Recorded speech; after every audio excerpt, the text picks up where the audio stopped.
Okay, ಇತ್ತೀಚಿನ ಬೆಳವಣಿಗೆ ನೀವು ನೋಡ್ತೀರಾ ಏನೆಲ್ಲ ಆಗ್ತಿದೆ ಅಂತ. ನೀವು ಒಬ್ರು ಅಪ್ಪು ಸರ್ ಅಭಿಮಾನಿಯಾಗಿ ಅಶ್ವಿನಿ ಮೇಡಮ್ಗೆ ಈ ಥರ ಒಂದು ಇದು ಮಾಡಿದಾರಲ್ಲ, ಏನು ಹೇಳಕ್ಕೆ ಇಷ್ಟಪಡ್ತೀರಾ ಅಂತಂದ್ರೆ? ಸರ್ ಹೌದು, ನಿನ್ನೆಯಿಂದ ನಾನು ನೋಡ್ತಾ ಇದ್ದೀನಿ ಈ ಸೋಷಿಯಲ್ ಮೀಡಿಯಾದ್ದು ಅನ್ನೋದು ತುಂಬ ಕೆಟ್ಟದಾಗ್ಬಿಟ್ಟಿದೆ ಇವಾಗ. ಯಾಕಂದರೆ ಒಬ್ಬರು ಒಳ್ಳೇದು ಮಾಡ್ತಾ ಇದ್ದಾರೆ ಅಂದರೆ ಅದನ್ನು ಕಾಲೆಳೆಯೋಕ್ಕೆ ಜಾಸ್ತಿ ನೋಡ್ತಾರೆ. ನಾವಿವತ್ತು ಅಪ್ಪು ಅಭಿಮಾನಿ ಅನ್ನೋಕ್ಕಿಂತ ನಮ್ಮ ಟೀಮ್ ಹೆಸರು ಯುವರತ್ನ ಅಂತ ಇಟ್ಕೊಂಡು ಇವತ್ತು ಟೂರ್ನಮೆಂಟ್ ಆಡ್ತಾ ಇದ್ದೀವಿ.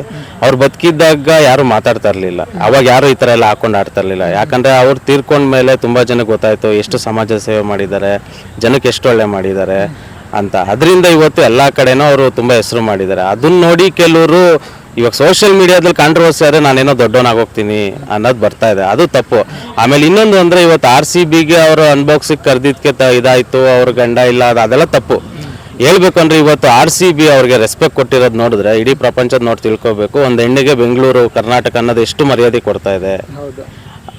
ಈ RCBದು ಇವೆಂಟ್ಸಿಂದನೇ ಎಲ್ಲ ತಿಳ್ಕೊಬೇಕು. ನಮ್ಮ ಕರ್ನಾಟಕದಲ್ಲಿ ಹೆಣ್ಮಕ್ಳಿಗೆ ನಾವು ಎಷ್ಟು ಮರ್ಯಾದೆ ಕೊಡ್ತಾ ಇದ್ದೀವಿ, ಅವ್ರಿಗೆ ಎಂಥ ಗೌರವ ಕೊಡ್ತಾ ಇದ್ದೀವಿ, ಅವ್ರಿಗೆ ಎಂಥ ಒಳ್ಳೆ ಸ್ಥಾನ ಕೊಡ್ತಾ ಇದ್ದೀವಿ ಅಂತ ಜನ ತಿಳ್ಕೊಬೇಕು. ಆಮೇಲೆ ಇಂಥ ಸೋಷಿಯಲ್ ಮೀಡಿಯಾಗಳು ನಡೀತಾನೆ ಇರುತ್ತೆ. ಯಾಕೊತ್ತ ಅವ್ರು ಯಾರು ಮುಂದೆ ನಿಂತು ಮಾತಾಡಬೇಕು.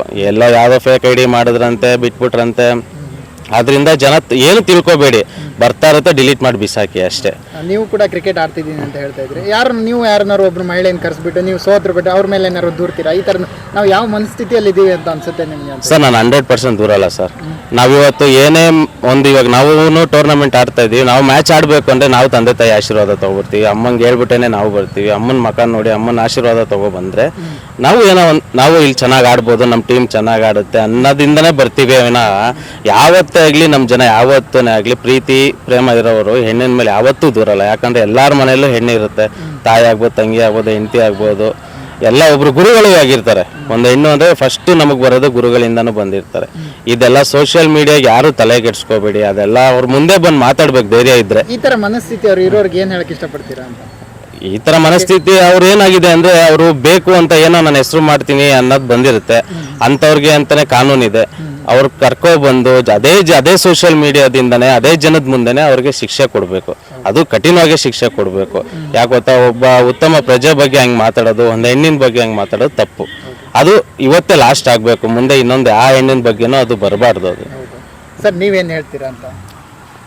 ಅದೇ ಸರ್, ಈ ಜನದ್ದು ಮೆಂಟಾಲಿಟಿ ಎಷ್ಟು ಮಟ್ಟಿಗೆ ಹೋಗಿದೆ ಅನ್ನೋದೇ ಒಂಥರ ಅಸಹ್ಯ ಅನಿಸುತ್ತೆ. ಲಿಟ್ರಲಿ ಒಬ್ಬರು ಹೆಣ್ಣು ಅಂದ ತಕ್ಷಣ ಅಷ್ಟೊಂದು ಕೇವಲನ. ಈಗ ನಮ್ಮ RCB ಗಂಡಸರು ಹೊಡಿದಾಗ ಅದನ್ನೆಲ್ಲ ಲೇಡೀಸ್ದು ಕಪ್ಪು ಗೆದ್ಕೊಟ್ರು, ಅದೆಲ್ಲ ಯಾರು ಕಾಣಲ್ಲ. ಆಮೇಲೆ ಅಶ್ವಿನಿ ಮೇಡಮ್ ಅಷ್ಟೊಂದೆಲ್ಲ ಒಳ್ಳೆ ಕೆಲಸ ಮಾಡಿದ್ದಾರೆ, ಅದೆಲ್ಲ ಇವ್ರ ಕಣ್ಣು ಕಾಣಿಸಲ್ವಾ ಅಂತ. ಸುಮ್ಮನೆ ಏನೋ ಬಾಯಿ ಇದೆ ಅಥವಾ ಮೆಸೇಜಲ್ಲಿ ಇಂಟರ್ನೆಟ್ ಇದೆ ಅಂದ್ಬಿಟ್ಟು ಟೈಪ್ ಮಾಡೋದು, ಹಾಕೋದು.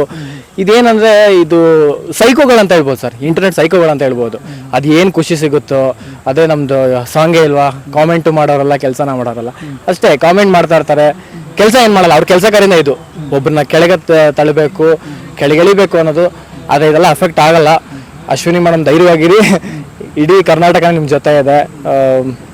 ಅಪ್ಪು ಫ್ಯಾನ್ಸ್ ಆಗಿ ನಾವು ನಮ್ಮ ಸಪೋರ್ಟ್ ಯಾವತ್ತೂ ನಿಮ್ಗಿದ್ದೇ ಇರುತ್ತೆ. Thank you. ಫ್ಯಾನ್ಸ್ಗಳ ನಡುವೆ ತಂದಾಕೋದು ಮಾಡ್ತಿದ್ದಾರಲ್ಲ, ಅಂಥವ್ರಿಗೆ ಏನು ಹೇಳ್ತಿದ್ದೀರಾ ಅಂತ? ನೀವು ಇದೇ ಮಾಡ್ತಾ ಇರಿ, ನಿಮ್ಗೆ ಬೇರೆ ಕೆಲಸ ಇಲ್ಲ, ಇದನ್ನೇ ಮಾಡ್ತಾ ಇರಿ. ಏನಕ್ಕಂದರೆ ಬೇರೆ ಕೆಲಸ ಕಾರ್ಯ ನೋಡ್ಕೊಳ್ಳಿ. ಇದನ್ನ ಯಾಕೆ ತಂದಿಟ್ಟು ನಿಮ್ಗೇನು ಮಜಾ ಸಿಗುತ್ತೆ, ನಿಮ್ಗೇನೋ ದುಡ್ಡು ಸಿಗುತ್ತೆ ಅದರಿಂದ? ಇಲ್ಲ, ಸುಮ್ಮನೆ ಒಂದು ವ್ಯೂ ಸಿಗುತ್ತೆ. ಅದು ಕೆಟ್ಟ ಪದ ನಿಮ್ಗೆ ಬೈತಾರೆ ಹಿಂದ್ಗಡೆಯಿಂದ, ಯಾವ ನನ್ನ ಮಗ ಅವನು, ಹಿಂಗೆ ಕೆಲಸ ಇಲ್ವಾ ಅಂತ. ಈ ಪದ ನಿಮ್ಗೆ ಬೇಕಾ? ಸುಮ್ಮನೆ ನಿಮ್ಮ ಕೆಲಸ ನೀವು ನೋಡ್ಕೊಂಡಿರಿ. ಇವ್ರ ಮನೇಲಿ ಹೆಣ್ಮಕ್ಳಿಗಿದ್ರಿ ಈ ಥರ ಹೇಳ್ತಿದ್ರು ಅವ್ರ ಮೇಲೆ ಹೇಳ್ತಾರಲ್ಲ, ಅವರು ಎತ್ತವ್ರು ಯಜ್ಞ ಮುದ್ದು ಅಂದ್ಕೊಂಡು ಎಲ್ಲ ಇದು ಮಾಡ್ತಾರೆ. ಅವ್ರ ಮನೆಯವ್ರಿಗೆಲ್ಲ ಏನು ಹೇಳ್ಕೊಳಲ್ಲ. ಬಟ್ ಕಂಡವ್ರ ಮನೆ ಅಂದರೆ ಆಸಕ್ತಿ ಜಾಸ್ತಿ. ಮಾಡ್ಕೊಳ್ಳಿ, ಇನ್ನೇನು ಮಾಡೋಕ್ಕಾಗಲ್ಲ. ಅದರಿಂದ ಅಫೆಕ್ಟ್ ಅಂತೂ ಆಗಲ್ಲ, ದೊಡ್ಡ ಮಟ್ಟಿಗೆ ಅಫೆಕ್ಟ್ ಆಗಲ್ಲ, ತಲೆ ಕೆಡ್ಸ್ಕೋಬೇಡಿ. ಅದೇ ಗೆದ್ದುಬಿಟ್ಟಿದ್ರೆ ಅಶ್ವಿನಿ ಮೇಡಮ್ನ ಇದು ಮಾಡ್ಬಿಡ್ತೀರ ನೀವೆಲ್ಲ. ಅಂದರೆ ಇವ್ರು ಬಂದಿದ್ದು ಕೇಳಾಯಿತು ಅಂತ ಸುಮ್ಮನೆ ಈ ಅದೇನಂತಾರಲ್ಲ, ಕೊಂಬೆ ಕಾಗೆ ಕೂರಕ್ಕೂ ಕೊಂಬೆ ಮುರಿಯೋಕ್ಕೂ ಒಂದೇ ಆಯಿತು ಅಂತಾರಲ್ಲ, ಸುಮ್ಮನೆ ಕತೆ ಹೊಡಿತಾರೆ. ಅದೆಲ್ಲ ಅಫೆಕ್ಟು ಆಗಲ್ಲ, ಮಾಡ್ಕೊಂಡು ಹೋಗ್ಲಿ ಅವ್ರ ಕೆಲಸ.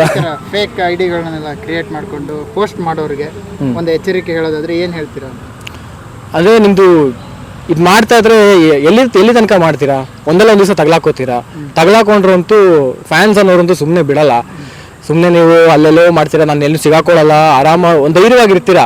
ತಗಲಾಕೊಂಡ್ರಿ ಅಂದರೆ ಇನ್ನು ನೀವು ಬದುಕಿರೋವರೆಗೂ ನಾನು ಯಾಕೆ ಈ ತಪ್ಪು ಮಾಡಿದೆ ಅನ್ನೋದನ್ನ ನೆನಪಲ್ಲಿ ಇಟ್ಕೋತೀರಾ. ಇನ್ನು ಮುಂದೆ ಮಾಡೋಕ್ಕೆ ಹೋಗಲ್ಲ, ಸ್ವಲ್ಪ ಹುಷಾರಾಗಿರಿ. Thank you sir. Thank you sir.